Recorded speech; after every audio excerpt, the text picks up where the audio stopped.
மணப்புரம் காவலாளி அஜித்குமார் கொலை வழக்கில் புதிய திருப்பமாக திருத்தப்பட்ட எஃப்ஐஆர் அறிக்கை வெளியாகி பெரும் அதிர்ச்சியை ஏற்படுத்தியிருக்கிறது. அதன் மூலம் உயிர் போகும் என தெரிந்தே 5 தனிப்படை காவலர்களும் மூர்க்கத்தனமாக அஜித்தை தாக்கியிருக்கின்றனர் என்பது அம்பலமாகியிருக்கிறது. திருத்தப்பட்ட புதிய அறிக்கையின் விவரம் என்ன? சிவகங்கை மாவட்டம் திருப்புவனத்தில் கடந்த ஜூன் மாதம் 27ஆம் தேதி திருட்டு புகாரின் பேரில் கோவில் காவலாளி அஜித்குமார் என்பவர் விசாரணைக்கு அழைத்துச் செல்லப்பட்டார். விசாரணைக்கு கூட்டிச் செல்லப்பட்ட அவரை போலீசார் அடித்தே கொன்ற சம்பவம் தமிழகம் முழுவதும் பெரும் அதிர்வலைகளை ஏற்படுத்தியது.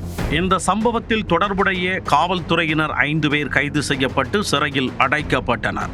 மேலும் இந்த வழக்கை சிபிஐ தற்பொழுது விசாரித்து வருகிறது. இந்த நிலையில் அஜித்குமார் கொலை வழக்கில் திருத்தி அமைக்கப்பட்ட எஃப்ஐஆர் அறிக்கை ஒன்று வெளியாகியுள்ளது.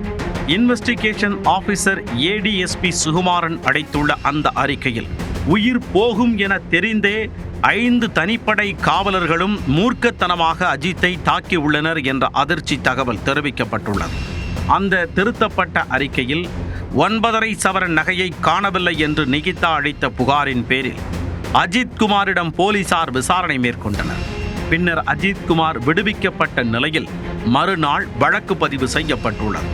மானாமதுரை உட்கோட்ட துணை கண்காணிப்பாளர் உத்தரவின் பேரில் தனிப்படை போலீசார் கண்ணன், பிரபு, ஆனந்த், ராஜா, ராமச்சந்திரன், சங்கர மணிகண்டன் ஆகியோர் அஜித்குமாரை விசாரணைக்கு அழைத்துச் சென்றுள்ளனர்.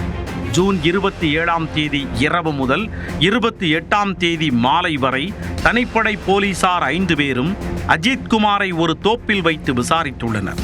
பின்னர் சம்பவ இடமான கோவில் அலுவலகத்திற்கு பின்புறம் உள்ள மாட்டு கொட்டகையில் வைத்து அஜித்தை பிளாஸ்டிக் பைப்பால் மாறி மாறி தாக்கியுள்ளனர். இதனால் அஜித்குமாருக்கு கடுமையான காயங்கள் ஏற்பட்டன. ஆனால் அஜித்குமார் குற்றத்தை ஒப்புக்கொள்ளாததாலும் முன்னுக்கு பின் முரணாக பதிலளித்ததாக கூறியும் தனிப்படை போலீசார் கோபத்தில் கடுமையாக தாக்கியுள்ளனர். இந்த தாக்குதல் படுகாயமடைந்து மயங்கிய அஜித்குமாரை முதலில் திருப்புவனம் மருத்துவமனைக்கு பின்னர் சிவகங்கை மருத்துவமனைக்கும் கொண்டு சென்றனர். ஆனால் 28ஆம் தேதி இரவு 11:15 மணி அளவில் அஜித்குமார் உயிரிழந்ததை மருத்துவர்கள் உறுதி செய்துள்ளனர். அஜித்குமார் தனது குற்றத்தை மறைத்து தங்களை அலைக்கழிப்பு செய்வதாக எண்ணிய தனிப்படை போலீசார் கடுமையாக கோபமடைந்துள்ளனர். அவரை அடித்து உண்மையை வரவைக்க வேண்டும் என்ற நோக்கத்தில் ஒருவரை மூர்க்கத்தனமாக தாக்கினால் மரணம் ஏற்படும் என்று தெரிந்தே 5 தனிப்படை காவலர்களும் அஜித்குமாரை கொடூரமாக தாக்கி கொலை குற்றத்தை புரிந்துள்ளனர் என்பது விசாரணையில் தெரிய வருகிறது என்று அந்த அறிக்கையில் தெரிவிக்கப்பட்டுள்ளது. முன்னதாக காவலாளி அஜித்குமார் வலிப்பு ஏற்பட்டு உயிரிழந்து விட்டதாக கைது செய்யப்பட்ட காவலர்கள் கூறியிருந்தனர். தற்போது வெளியாகியிருக்கும் இந்த திருத்தப்பட்ட எஃப்ஐஆர் அஜித்குமார் கொலை வழக்கில் புதிய திருப்பத்தை ஏற்படுத்தியுள்ளது.